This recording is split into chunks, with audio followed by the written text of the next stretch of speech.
آیا ہے؟ خالد بن ولید کہتے ہیں میں نے میرے مصطفیٰ کریم کو دیکھا ہے جب رسول اللہ مدینے کے بازار سے گزرتے تھے اپنی نظریں نیچی کر کے جاتے تھے. آج تم بازار سے جا رہے ہو, بس اس سنت پر عمل کر لو, اپنی حیا کی نظریں جھکا کر چلنا, پھر اس کے بعد اللہ مالک ہے.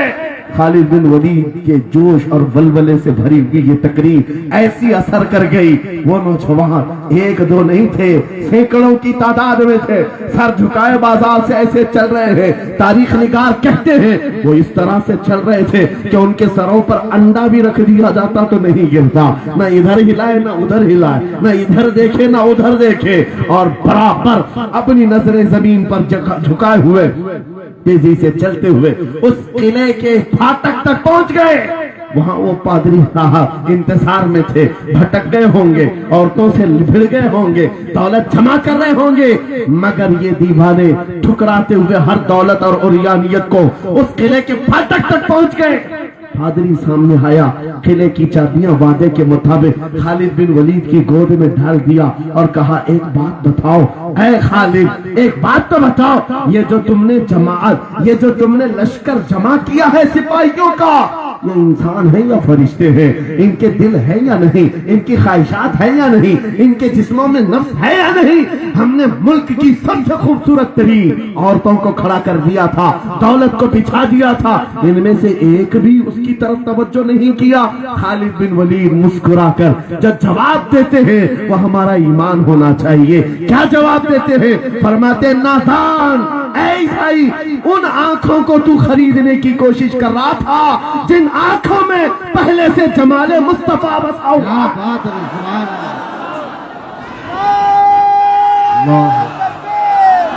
جوان زیادہ ہیں اس لیے خطاب کر رہا ہوں.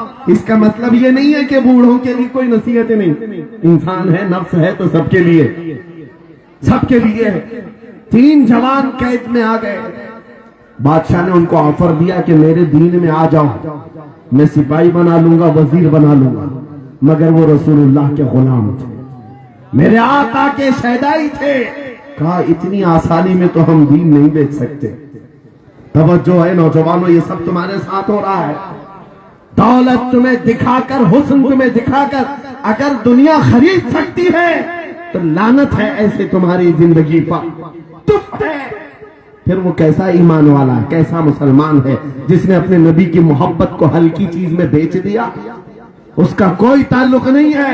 الا لا ایمان لمن لا محبت له, اعلیٰ حضرت نے لکھا ہے اس کا ایمان ہی نہیں جس کے دل میں میرے آقا کی محبت میں.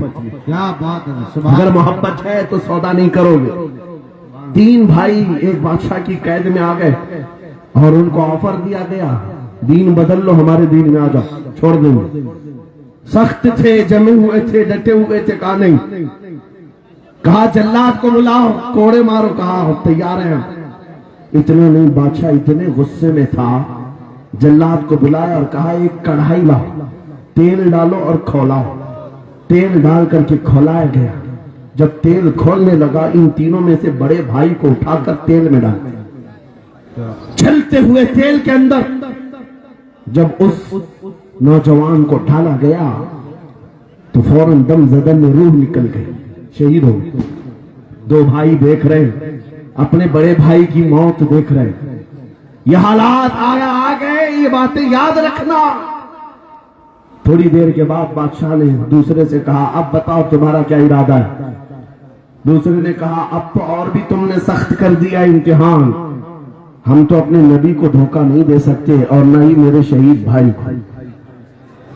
بادشاہ نے دوسرے کو اٹھایا, تیل میں ڈال دیا, کھولتے ہوئے تیل میں ڈال دیا, 2 شہید ہوئے.